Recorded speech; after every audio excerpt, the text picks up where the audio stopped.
Hello student, आज हम 10th class ज्यामितीय आकृतियों में समरूपता में हम देखने वाले हैं त्रिभुजों में समरूपता कैसे जांचें। मैं हूं परमानंद पटेल। स्वागत है आपका आपके अपने चैनल पीएन पटेल क्लासेस पर। तो आइए देखते हैं त्रिभुजों में समरूपता कैसे जांचें। अब यहाँ पर जो है पिछले क्लास में हम कुछ इसका उल्लेख कर चुके हैं, लेकिन अभी एक बार और देख लेते हैं कि अगर हमको दो त्रिभुज दिया गया है तो उसमें समरूपता की चेक उसका जांच हम कैसे कर सकते हैं। मान लेते हैं आपको यहाँ पर एक त्रिभुज दिया गया है ए बी सी और एक दूसरा त्रिभुज दिया गया है डी ई एफ। ठीक है, दो त्रिभुज दिया गया आपको, त्रिभुज ए बी सी व त्रिभुज डी ई एफ समरूप कहे जाएंगे यदि सबसे पहला तो ये होता है कि अगर इनके संगत कोण जो है कैसे हो जाए, बराबर। तो संगत कोण क्या होगा, ये कोण ए और कोण डी, कोण बी और कोण ई, ये कोण सी और कोण एफ यदि आपस में बराबर हो जाते हैं तो ये क्या कहलाएंगे, संगत कोण बराबर है। यहां लिख देंगे यदि पहला दिया गया संगत कोण बराबर हो, यानी कि कोण ए बराबर कोण डी, कोण बी बराबर कोण ई और कोण सी बराबर कोण एफ। यदि ये तीनों कोण जो है इसके तीनों कोण के बराबर हो जाए तो उस कंडीशन में जो है त्रिभुज समरूप कहलाएगा। और एक और कंडीशन है, संगत भुजाएं समान अनुपात में हो, समान अनुपात में हो। ठीक है, कैसे, अगर हम ए बी बटे डीई,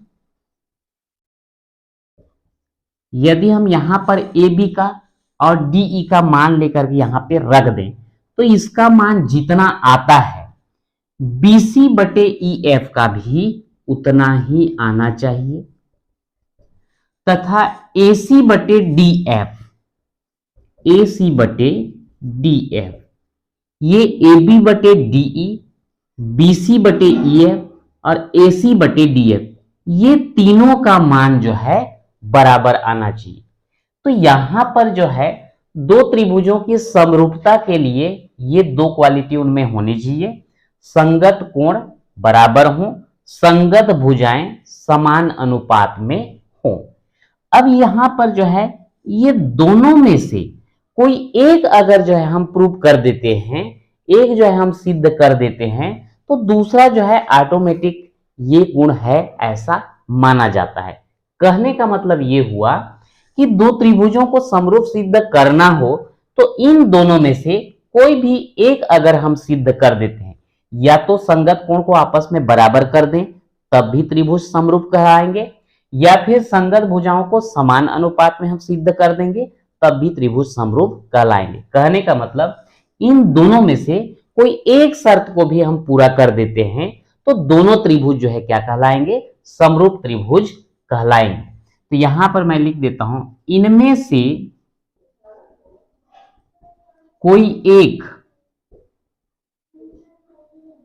से कोई एक शर्त पूरा कर देने पर त्रिभुज समरूप हो जाते हैं।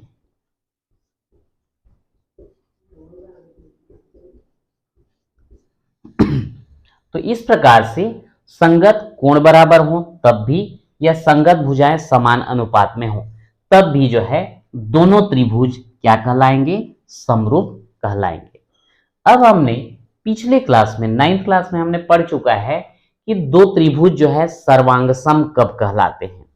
तो वहां पर जो है सर्वांग समता के लिए भी हम बहुत सारे नियम ले करके रखे थे, तो उनमें से कुछ को जो है यहाँ पर हम लोग भी समरूपता के लिए इस्तेमाल करते हैं। फिलहाल हमको यहाँ पर यह ध्यान देना है कि इन दोनों में से कोई भी एक शर्त यदि पूरा हो जाता है तो वो क्या कहलाएगा, समरूप त्रिभुज कहलाएगा। अब यहां पर देखते हैं, इन दोनों में से कोई एक शर्त अगर पूरा हो गया तो हम इसको ले लेते हैं। पहले त्रिभुज के 3 कोण दूसरे त्रिभुज के 3 कोण के अगर बराबर हो जाते हैं तो हम उसको क्या बोलते हैं, उसको बोला जाता है कोण कोण कोण समरूपता प्रमेय।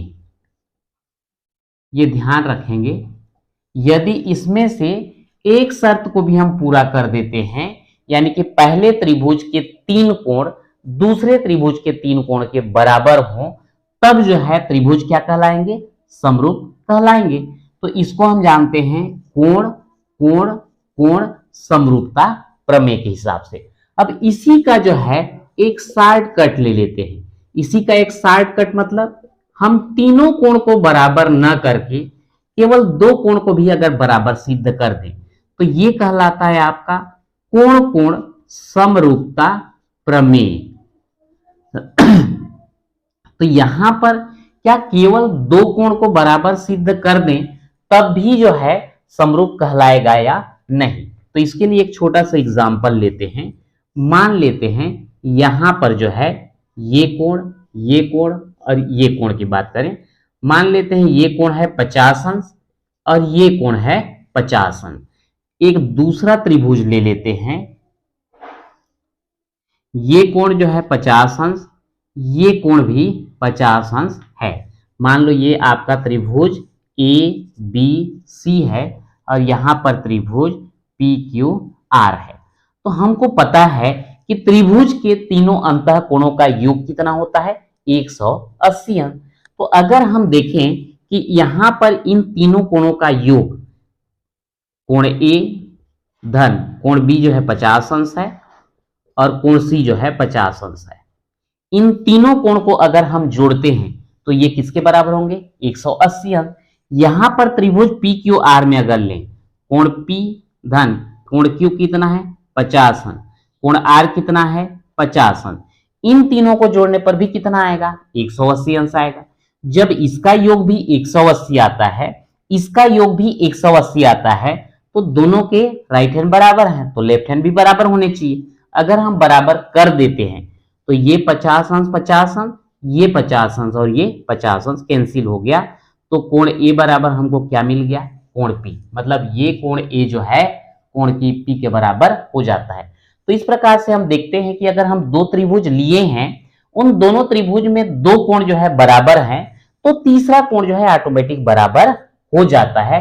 इसलिए हम 2 त्रिभुज को समरूप सिद्ध करने के लिए तीनों कोण को बराबर सिद्ध करने के बजाय केवल 2 कोण भी बराबर सिद्ध कर देते हैं, तो तीसरा कोण ऑटोमेटिक बराबर हो जाएगा और दोनों त्रिभुज कैसे हो जाएंगे, समरूप हो जाएंगे।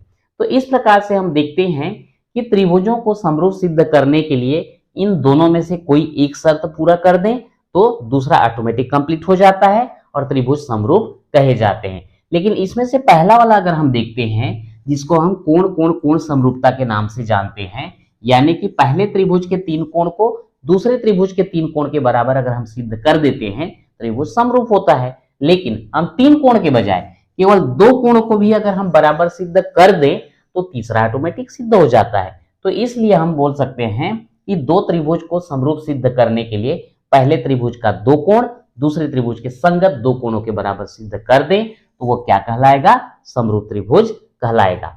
अब यहाँ पर जो है ये कोण कोण समरूपता प्रमेय का उपयोग करते हुए हम 2 प्रमेय देखने वाले हैं, प्रमेय 5 और प्रमेय 6। तो आज के वीडियो में इतना ही, मिलते हैं नेक्स्ट वीडियो में।